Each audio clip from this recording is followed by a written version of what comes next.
Hey everyone, Nerdy Hillbilly here. Down here at Nickel City Comic Con for today and tomorrow. I was going to stay until Sunday, but it kind of fell through. I just got here and I was going to wear my cosplay, but that thing started to sweat on me, so I took it off. But now I got me a drink. I actually got my autograph from Alex Vincent, and I got my autograph of CJ Graham. Let's see how the rest of the day goes.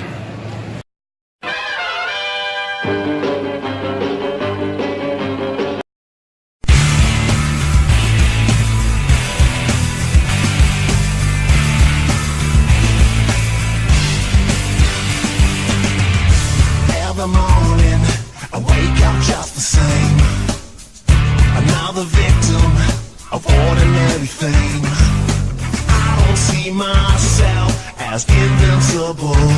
It's not true at all. I'm just your average, ordinary, everyday superhero, trying to save the world, but never really sure.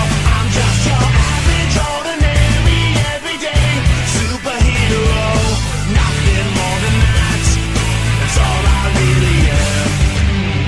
Just a day job that someone's got to do. It's kinda hard when everyone looks up to you. Try to make it look easy, gonna make it look good, like anybody would. I'm just your average, ordinary, everyday superhero, trying to save the world, but never really sure. I'm just your average, ordinary, everyday superhero. Nothing more than that. That's all I really am. I'm just like everybody else. After all the hype, it's hard to tell. I keep my game face on so well.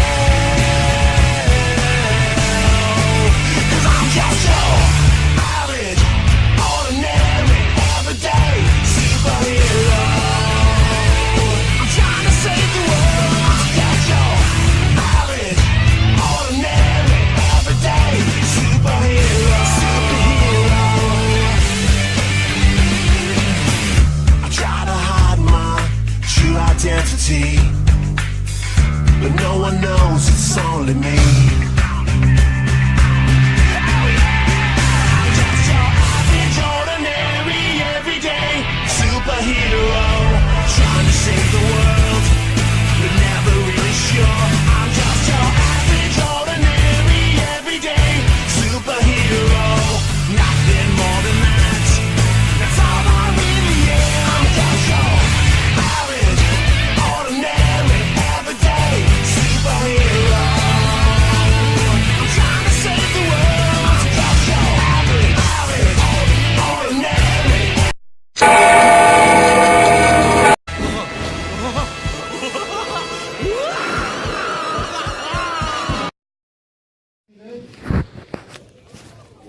Take a picture. Okay everyone, that was day one. Tomorrow Nerdy Hillbilly will be doing more, now that I got a lay of the land. So, alright, I'll see you guys tomorrow. Good night.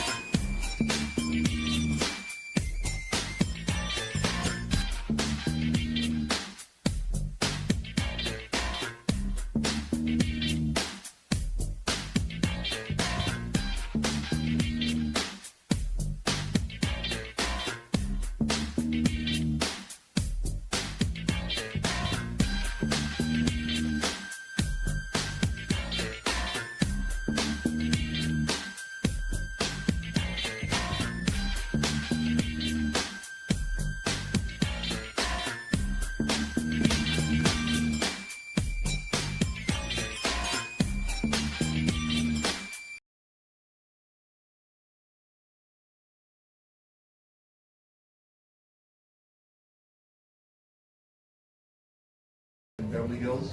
It was right beside the Beverly Center, so memberships only. Prince, Stallone, Tom Jones, that era was there. And then I was running another club, and I had a hypnotist. Hypnotist decided to bring in a camera crew called Real Effects to put together a promotional tape. And they thought, well, since we're doing this thing on stage with subjects, let's do a scary phase. And the guys from Real Effects said, well, let's put CJ in the wardrobe, because they had done part 4 with Ted White. And the rest is history. I put it on, and the guys said, we're gonna cast you as Jason, whatever. A few months later, they called me to go down to meet Frank Mancuso Jr., Tom McLaughlin, writer-director, and Michael Nomad, stunt coordinator. And hi, how are you? It had been a bit of a shock for you going from working in clubs to suddenly being set on fire. What was that learning curve for you like? Well, I always thought I was hot when I was young, but I guess we have an opinion on that. But I guess the way to look at it is, I had never done a stunt in my life. In fact, friends of mine like Kane Hodder and Steve Dash just found out in the last 2 years when we were doing panels like this. They asked about, well, where'd you go to stunt school? And everybody was explaining their stunt school background. When they got to me, I said, well, I didn't go. Kane looked over and goes, what do you mean you didn't go? I said, I didn't go to stunt school. You've never done a stunt before in your life? Well, no. What? So I was just, in my 20s, hadn't been out of the military too long, a little cocky, thought I could do anything, probably tried to do anything. And part of the job was being set on fire. Part of the job was going through that door, going through the wall. Part of the job was being 20 feet underwater, Olympic-sized diving pool, breathing off regulators, doing stunts. How is the studio okay with this? I feel like they would be a little concerned about having someone that had, experience going into their film. Well, that's where you go back to Michael Nomad, the stunt coordinator. It's his job to make sure the people they select are capable.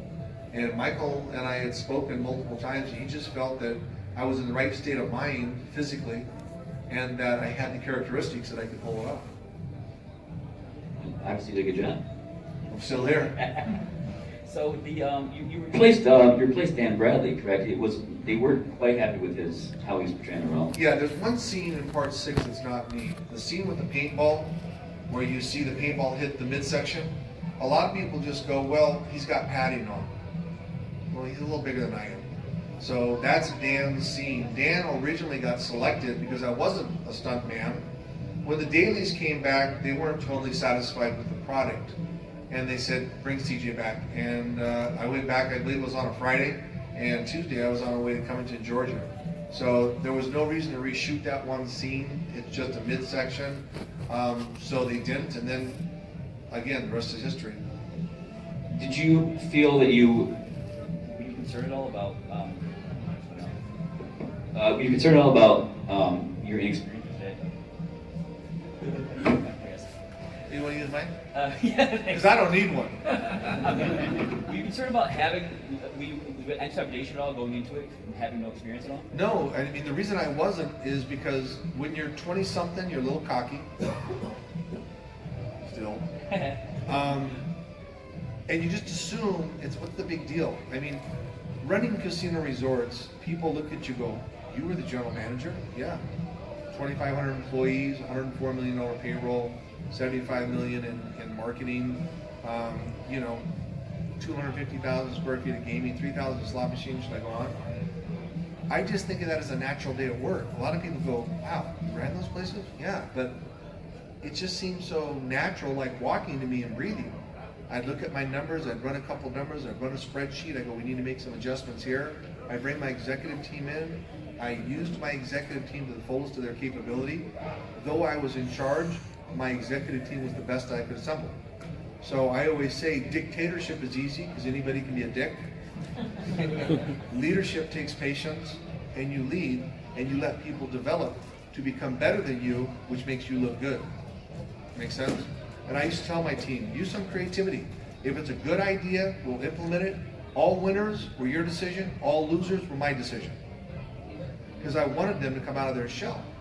So doing the Friday the 13th, I had no hesitation. I'm like, okay, I never even thought of it being a big deal. And I'm so pleasantly appreciative to you, the fans, 3 decades later, to sit here and talk.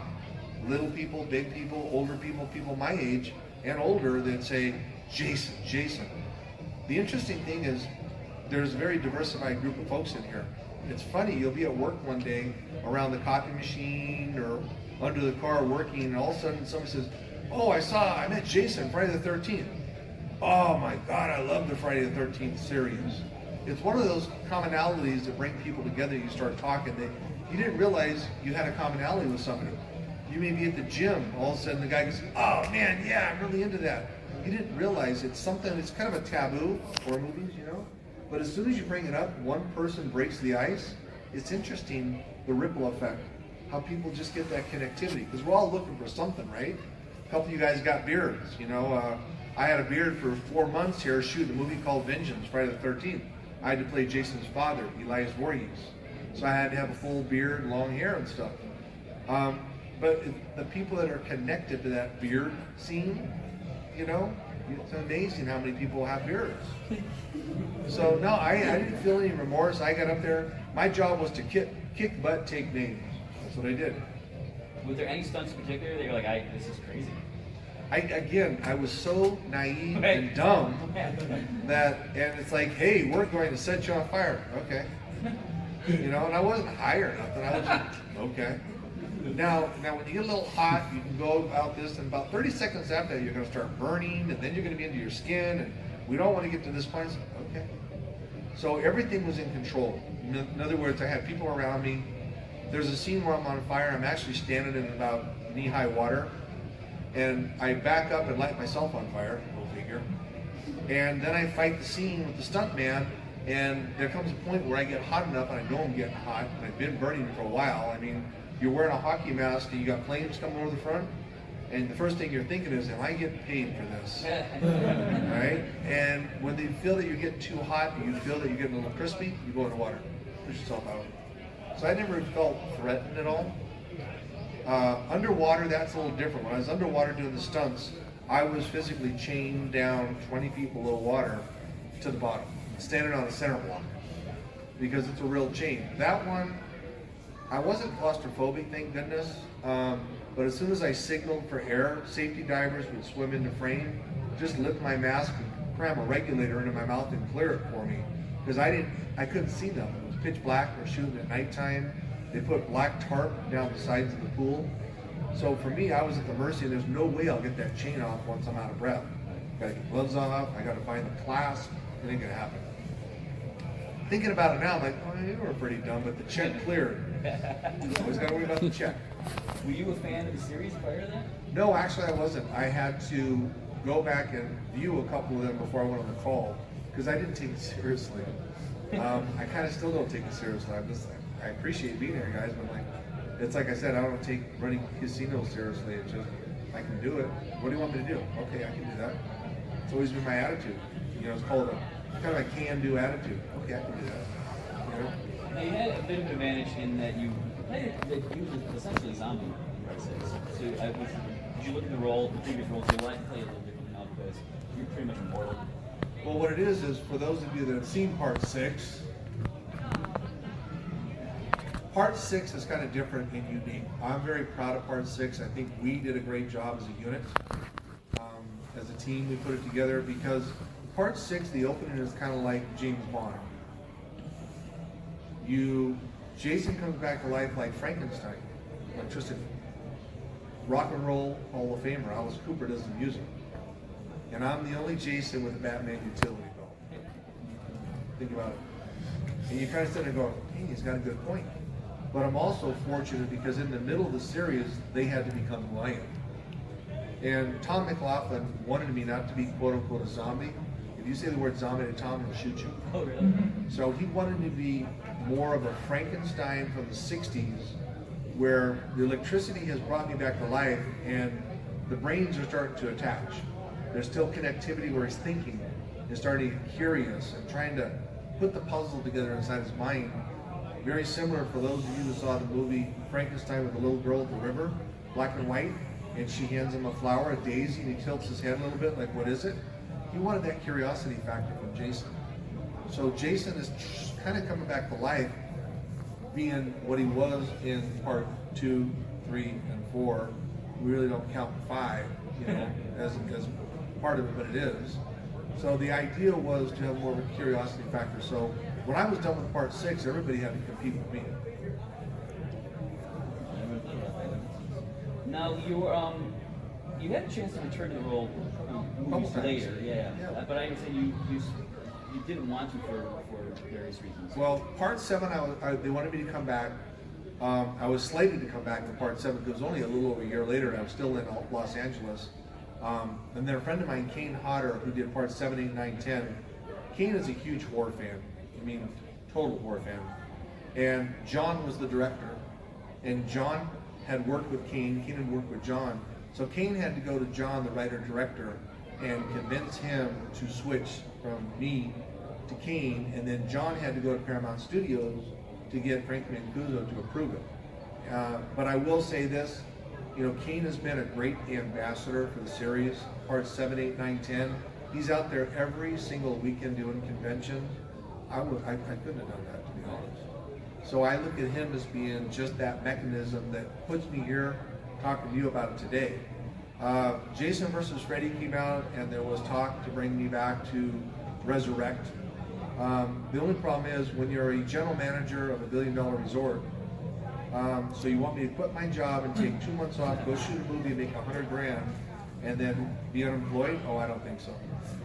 It just didn't make logical sense to me because obviously my income in those executive positions was a lot more than they paid me to do a movie. So I was like, you know, I think I'm fine, but thank you for thinking of me. So I passed on. Plus you lose all your PTO, you know. Yeah, I mean, the thing is, you know, when you get to those higher positions, those jobs of that magnitude, they come around once a year probably. But once you've been in 1, 2, 3 years, I mean, you've got a great staff assembled around you. You know, you're talking trash if you're not willing to assemble a team. You're going to take off for 2 months to go make a movie. Now, $100,000, you think is a lot of money? It is. But when you're running a casino resort, obviously you're making more than 100, but you're also having 2,500 employees. Their families depending on you to make good decisions. You have 401k, health benefits and stuff to think of. It just doesn't make sense for me to cut my salary down substantially for 8 weeks and then go, well, I'm unemployed now. You know, the question is, I go interview for one of the casinos, well, are you going to leave us if they want you to do another movie? It just doesn't make logical sense. You get to work with Alice Cooper. That seems pretty Yes. fun. Alice is, in fact, I'll be with Alice Cooper in 2 weeks in Richmond, Virginia, doing GalaxyCon. I'll be in full wardrobe for that one, and Alice will be there. So Alice and I will do photos with the fans. I'd like to talk about Highway to Hell. That's such a great movie. How did you? It wasn't your career at that point. How did you land in Highway to Hell? Again, by default. It's okay, I don't mind taking everything by default. The gentleman that was supposed to be Eldcott had already done all the prosthetics for his face. They'd spent about $100,000 in prosthetics, and he was aware that he thought he was going to show his face. Well, you have all these prosthetics, it really doesn't show you. So he backed out.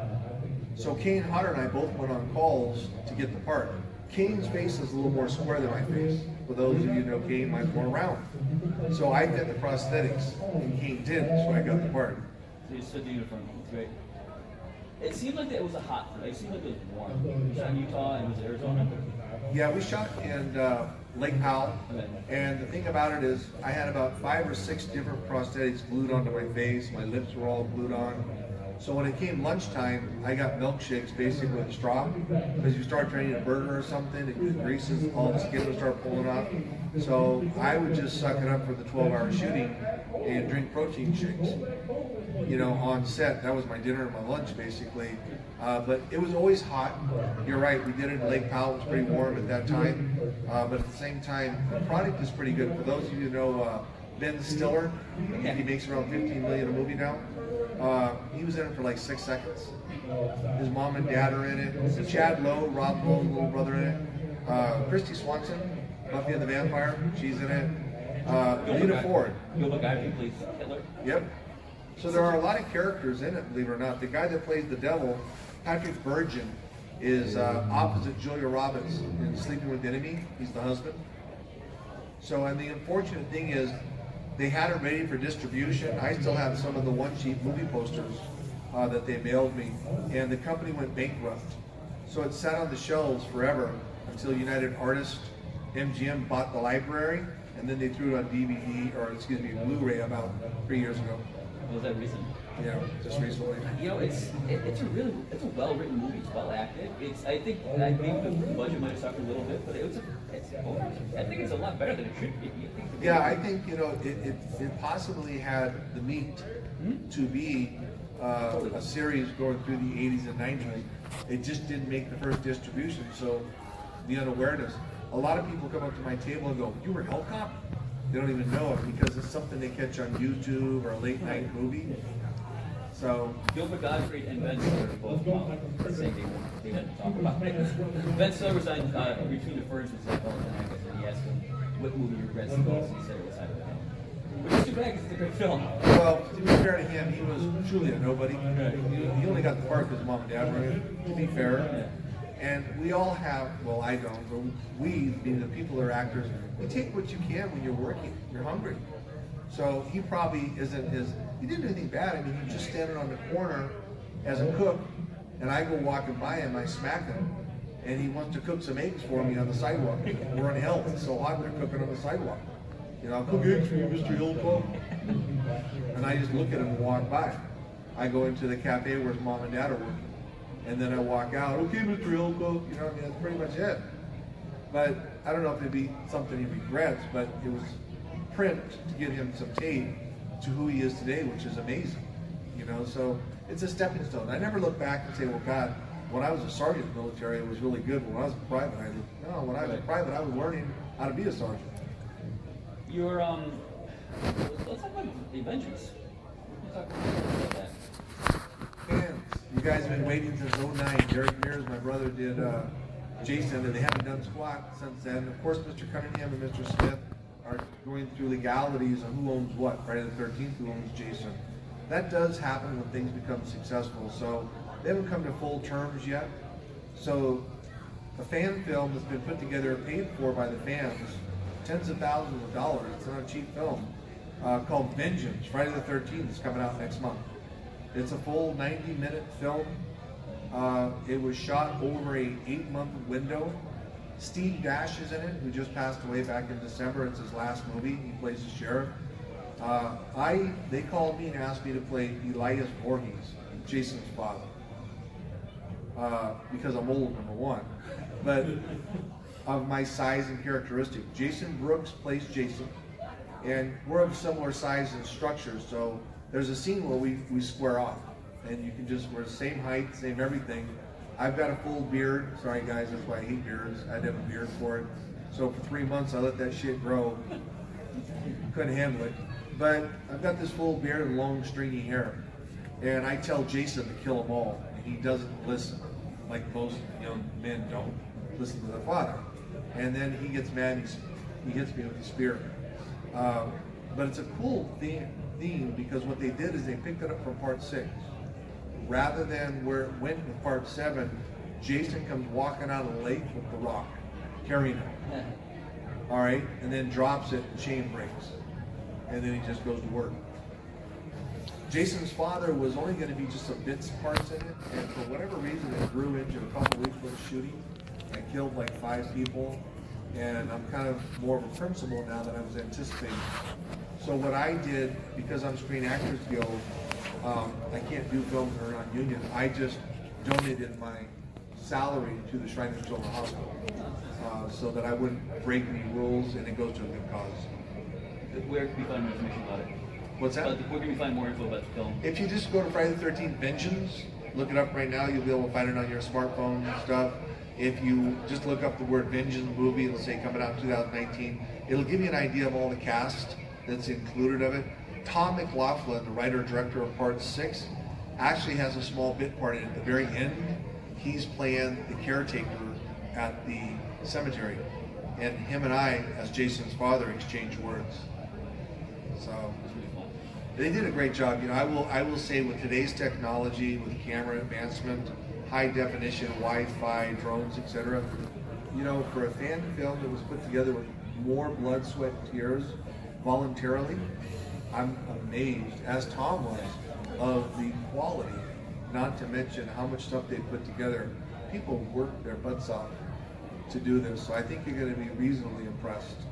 And I'm hoping also gives Mr. Cunningham, Mr. Smith, the green light to see how many fans hit this on that platform and say we gotta put our differences aside and make a decision.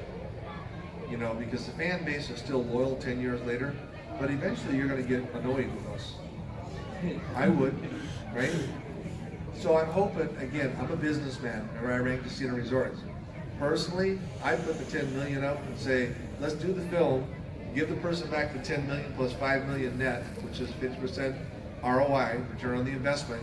Let's put the other 100 million in the bank, and when you two men are done, split it. Because even though you want 100% or 60% or 70%, when you're sitting with 100 million in the bank, yeah, I'll take my 60 million. You know, right now you're just talking, but if you put the money in the bank, hopefully they'll come to terms and say, you know what, I'll take 30%, or I'll take 50% for the next 5 years, and then you can have 100% after that. But both of them are my age, they're in the 60s. You know, they're not living forever. So, but yeah, I get both their points. Mr. Cunningham, I understand his love and respect, and I also see Mr. Smith's, the way he sees it. So I mean, but as a businessman, I see money in the bank. Does anybody have questions? Sir? First of all, like Highway to Hell, that is a great movie. I have it on VHS.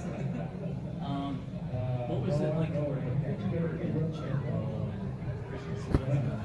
You know, it was great. Chad Lowe, Rob Lowe's younger brother at the time, he wasn't married to Hillary Swank yet, the Oscar winner, and Christy Swanson, who, you know, you've probably seen her on 24 movies since then, including, I just saw her recently on, it was a NCIS or something she was just on.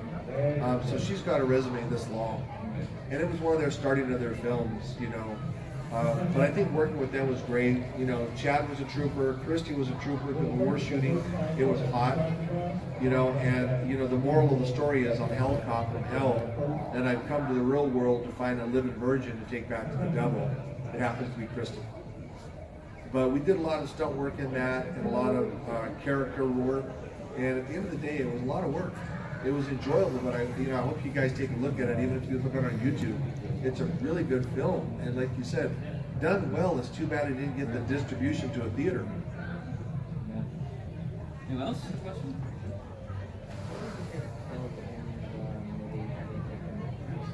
Your favorite kill? Oh, I'm sorry. My favorite kill in Friday the 13th? Breaking the sheriff's back. And the reason for that, because everybody laughs, blood, guts, tearing hearts out, it's all easy. But to physically take somebody, just how many people take that chicken bone and break it? It's like you hear those, it's great. It's a good feeling. You should try it sometime. Anyone else? I got a question for the girl all the way in the back with the dark hair.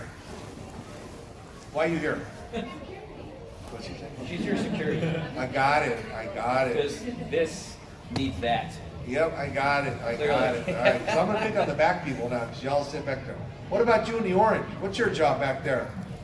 Angel? It's so funny.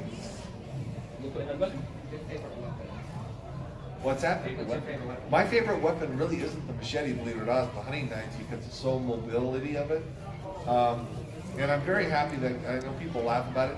Did you guys remember the spear? Yes. Yeah. So let me tell you a story. So when the spear hits the windshield and the windshield shatters, for the record, that's a real windshield and that's a real spear. It's not a breakaway. Tom looked at me and Mike looked at me and said, well, CJ, do you think, hey, you guys got a note? You're late. We start at 1:30. Sit down.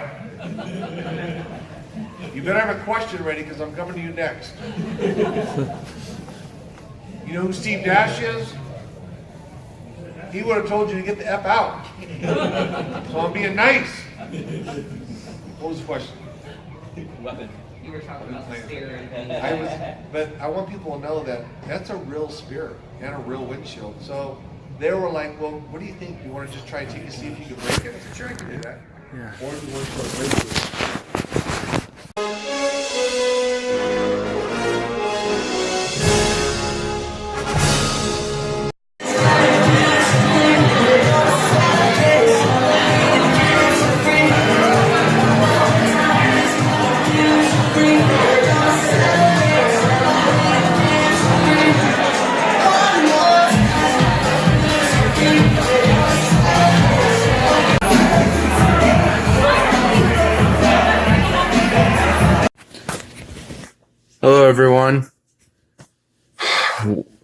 It is Monday, and I had quite a weekend. It was pretty good, you know. I had fun at Comic-Con for 2 days. I was gonna do the ending of this video yesterday and then upload it, but I had so much going on yesterday that I couldn't. So, how should I start? Maybe I could start with the questions I asked and then got answered by the celebrities. Okay, we'll start with Alex Vincent. I asked Alex Vincent a question that my friend Joey had. Joey asked, are you going to make a cameo appearance in the new Child's Play that's coming out by MGM? Alex says, no, because nobody in this franchise of the old Child's Play will be playing in the new Child's Play. And it's not even Child's Play or a Chucky film. It's just artificial intelligent doll that kills people. It's not Charles Lee Ray. So, in a way, from what he told most of his fans most of the week, and is, do not go see the movie. MGM just wants your money. That's the way they're going with that. Moving on. I asked Alex a few questions, and then I referenced him in a movie.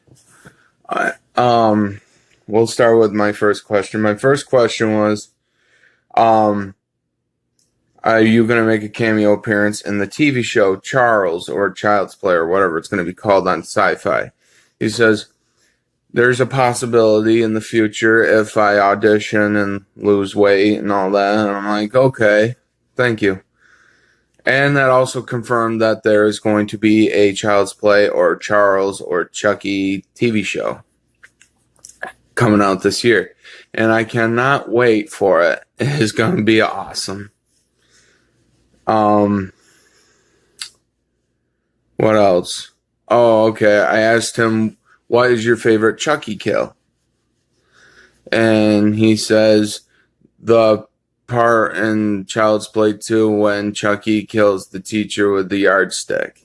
And I'm like, interesting. And he says, yeah, I didn't really like school that much as a kid, and there may have been a few that I've wanted to do that to. So that was an interesting answer, I thought. And then I referenced his movie. I was like, what you got on your feet there, Andy? And he looks down, and then he says in his cute little voice that he tries to be like younger Alex Vincent. He's like, it's not that hard to do an Alex Vincent impersonation. You just have to speak in syllables. So I said, what you got on your feet there, Andy? Because I noticed that, I noticed that he had, good guy, sneaker shoelaces. And I thought that was cool as hell. And I just asked him in my Detective Norris impersonation, what you got on your feet there, Randy? And he looks down and he goes, good guy PJ slippers. I'm like, wow. But yeah, he got the reference and all that, and he did it in his voice, and I was like, that's awesome, thank you.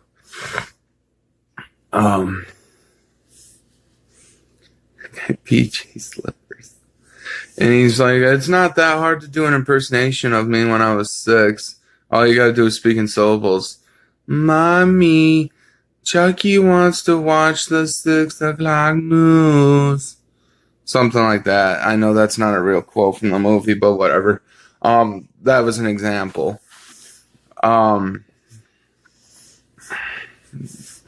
So that was my experience with Alex. He is very down to earth. Like, he told us at the panel, he's like, I am no way a celebrity. I'm only a celebrity because you guys make me out to be one. You, the fans. And I appreciate it. and that's great. So that's everything. I got my autograph of his on my I got his autograph on my Chucky doll. It's on the sleeve. And then I got a picture taken with him.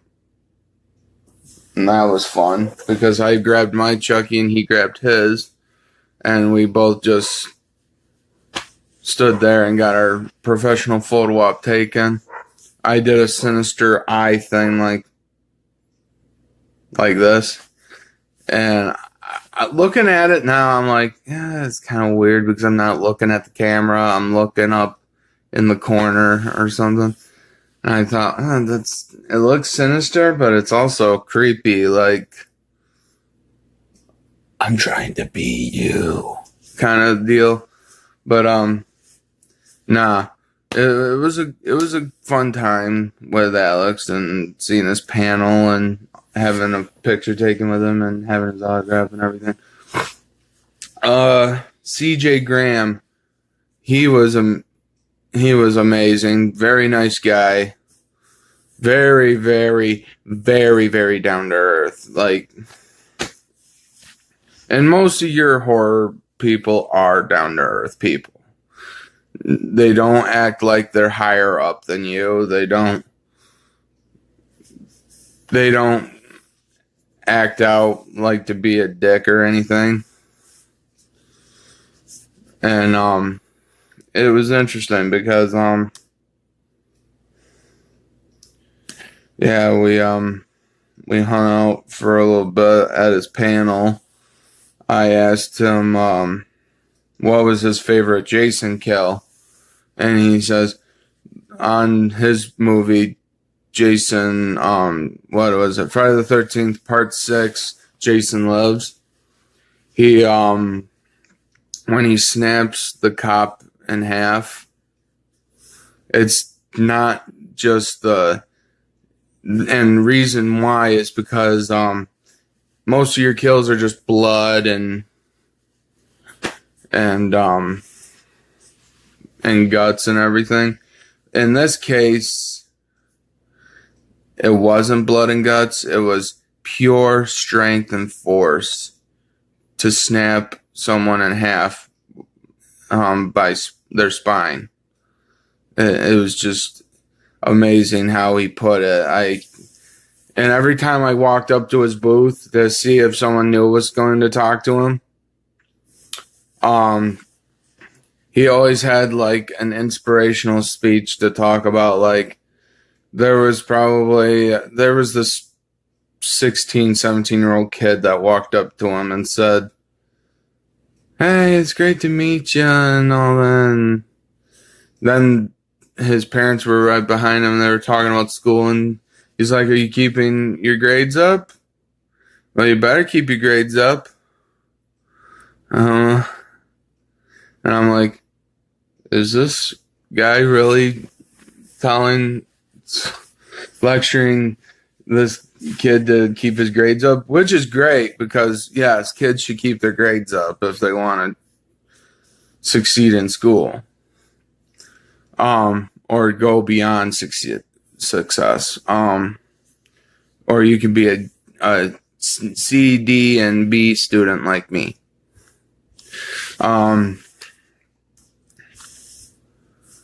There was that, and there was this guy who was in line and he had a broken hand, and he works in a white collar job, and I guess CJ said, "No excuses, just go to work.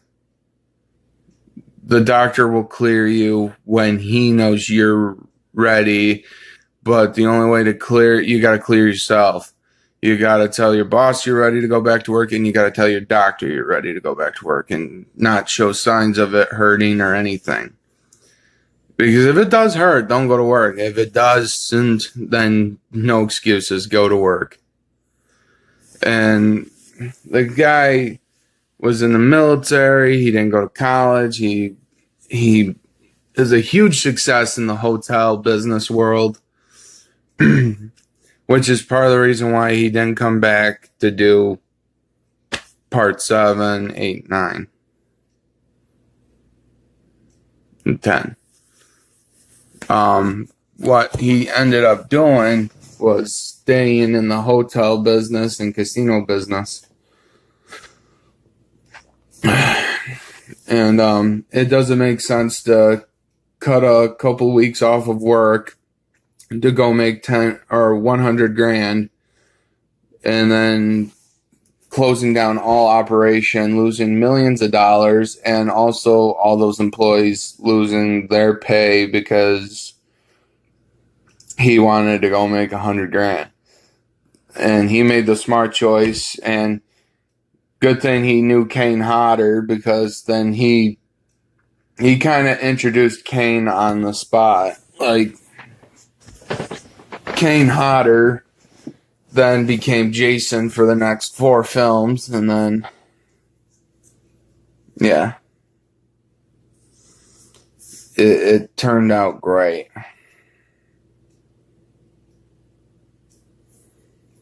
But, CJ has retired from the world of the business there. I think he was talking about coming back into acting. And he has, in a way, because you ever heard of that Never Hike Alone movie that's on YouTube? It's free. Go watch it. It's awesome. It's a wonderful story about this up-to-date hiker who has a YouTube channel, goes out in the woods, and then finds Jason and Camp Crystal Lake and all that, which is amazing. That's great, because, and it's pretty funny that a fan-made film looks so much better than than Jason going into outer space. Sorry, Kane Hodder, I'm calling out Jason X. But I'd have to say my all-time favorite Kane Hodder Jason film would have to be when it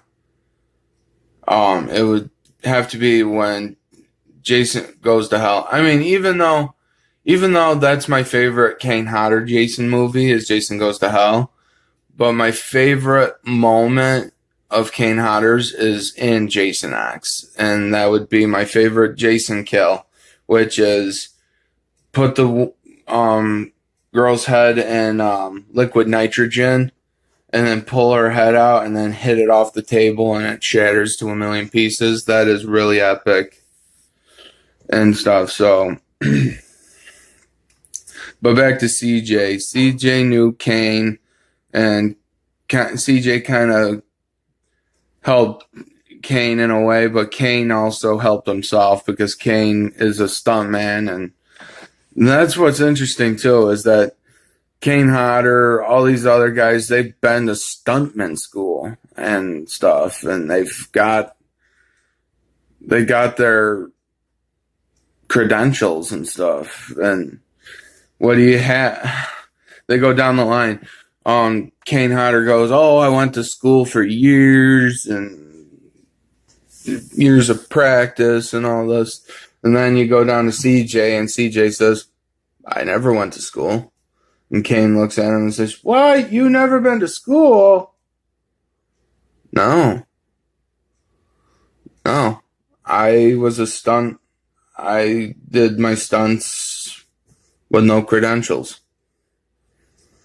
It was just a can-do attitude that got him through.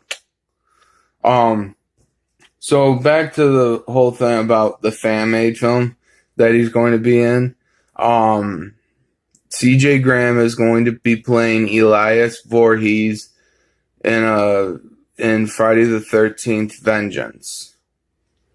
I think that's going to be an awesome film because, one, it's made by the fans. It's funded by the fans. Because who knows better to do with a film than the fans? Like, every time I go to a movie, there's always one person that comes out of the film that says, oh, I could have made a better movie than that. And then you finally do, and you realize how true fan-made films could be good. So that's all I got from CJ. CJ's a tall guy too. His handler, when we took our picture together, he goes, "Hey, CJ, I think he's taller than you." And I looked over and I'm like, "No, I think we're pretty much the same size." Well, I'm technically 6'4", 6'3". He's a good solid 6'3", so that's what I got from CJ. Tony Todd, I asked him simple questions and stuff. Like, I didn't ask him anything about Candyman or anything. I mean, Candyman is one of my favorite my favorite Tony Todd movie ever. Oh, I just said that name 2 times.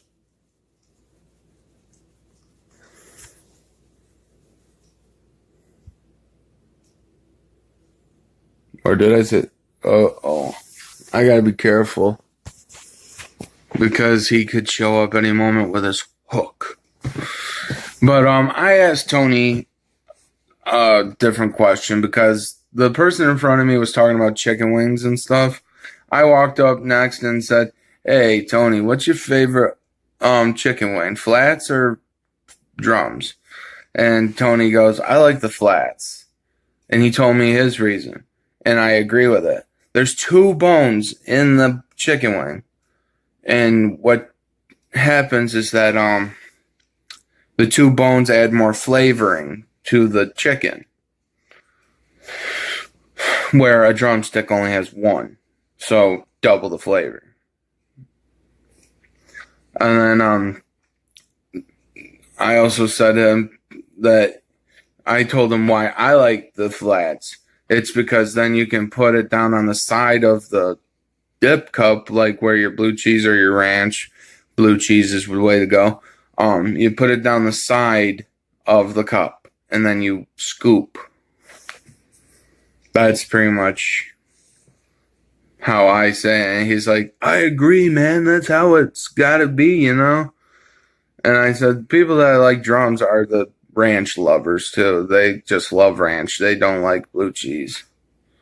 Which I know that's not scientifically factual, but I prefer my flats with blue cheese. And if I have my veggies, some places give you just celery. Some people give you celery and carrots. I love both celery and carrots. And it's a good vegetable. Eat your vegetables, kids. Yeah. So that's what I asked Tony, and got my picture with him. I ended up doing the claw pose with my finger like this. And he's doing this next to me. If you want to see the pictures, go on either my Instagram or on my Facebook. You'll see them. They're really cool. Yeah, those were the great times. And I also got a lot of cool stuff. Like, I got a free art piece because this one guy who's an artist couldn't move from his booth at any time. So what he did was, even though I think he could have just put a "be back in 5 minutes" sign, he could have done that, but no. He saw that I had a Chucky in my backpack, and he says, "Can you take this down to Alex?" And I didn't have my signature at that time, or I didn't have any of my questions answered at that point. I'm like, yes, I'll do that for you. So I told my friend, "Hey, I'm going to go downstairs and talk to Alex Vincent and get all my stuff done down there with them and then go to CJ. And then I'll be back up here." And he's like, "Okay." So I take my free art piece that I got. It's the same thing that Alex got. It's the Chucky Wanna Play picture. And it's really cool. It's a really nice piece of art. I take it down to Alex. Alex says, "Thank you." And I'll have to thank him when I come up there at some point. And then I what else? I gave him that. Then I said, "Well, I'm here to get my autograph, and I got a photo op with you later, and I'll be going to your panel and everything." So that was nice. Then I did my CJ Graham thing, and then I went upstairs. Well, actually, I went over to this one guy's stand that says, "If you give a bunny a beer," and then the sequel, "If you give a bear a bomb." It is a funny story. I asked the author, how come at the end of the book of "If you give a bear a bomb," how come when the bear gets the munchies, how come he's not eating the little boy in the story instead of... And he's like, then it would have been a short story. I'm like, oh, okay. So, other than that, I had a great time. One thing I did not know is that, there was these two guys. One's name is Mike Marana, and the other one's name is Danny Trembarelli, yeah. And, well, Danny was in a lot of things. He was in the Mighty Ducks. He was in, he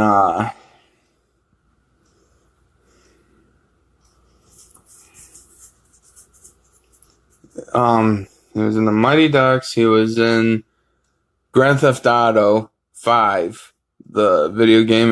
Most of you remember, a character, Michael's son, Jimmy DeSantis, who is kind of a little asshole in the video game. And when I noticed that, I was like, it's Jizzle! J-Dog! Big J! And he's like, I'm laughing hysterically, and he's laughing too, and then,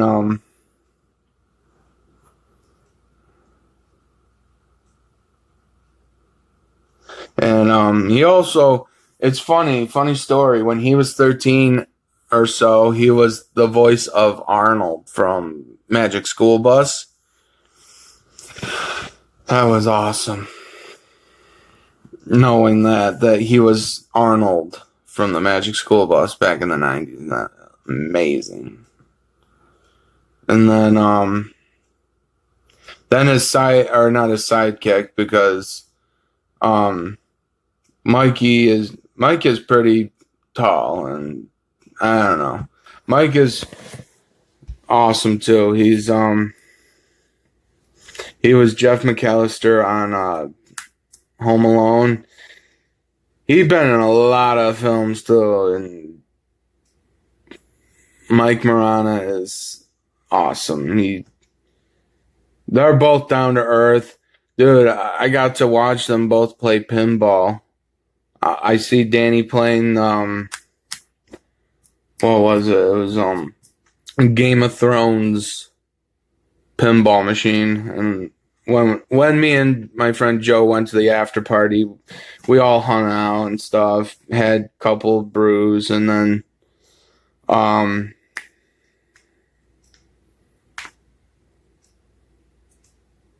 we had the cosplay contest. Then we had the dance off. Didn't really make it to the karaoke or the lip sync battle or whatever. So I had a really great time there, because the fact that we got to hang out with Mike and Danny and all that, it was a great time. There was never a dull moment. I got to meet up with some friends from older Comic-Cons. Like, my friend, huge shout out to Ken. He's a good friend of mine. I met him at my first Niagara Falls Comic-Con.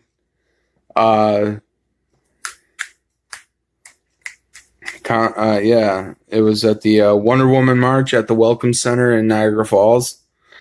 Yeah, we marched with the Wonder Women and all that, and then they kind of cut the ribbon for the Scotia Bank Convention Center for the Comic-Con to start or something like that. And then we all hopped on a bus to a Cineplex to watch the Wonder Woman movie. That was back in 2017 when that happened. That was a fun time. That was 3 lovely years ago. Well, it'll be 3 years ago come June 6th, which is where I'll be again. I'll be up there in Niagara Falls, Canada. If you're looking for me, I'll be there, where I will be ready to get my Christopher Lloyd autograph, my Christopher Lloyd photo op, my Kevin Conroy autograph, and Kevin Conroy autograph photo op. I'm probably going to grab one of my old Spider-Man video game cases and have Bruce Campbell sign that, because that's where I remember him. I do remember him from Evil Dead and Fear Factor and all that, but the voice stuck out to me when I played my video games when I was a kid. I'm like, what a voice. It's like listening to Morgan Freeman. It's so interesting. And I did not know he was Coach Boomer on Sky High. Bruce Campbell is awesome. Other than that, I'm ready for this next Comic-Con coming up, and then I get to meet Ted White, who is also another Jason Voorhees, and that'll be 4 names on the mask. And then I will be going to Frightmare in the Falls in October, where I will be meeting Kane Hodder and Ari Lehman. And it'll be a wonderful time. So, if you like this video, please comment, like, and subscribe, and I'll see y'all later. I'm going to go get some rest. Bye!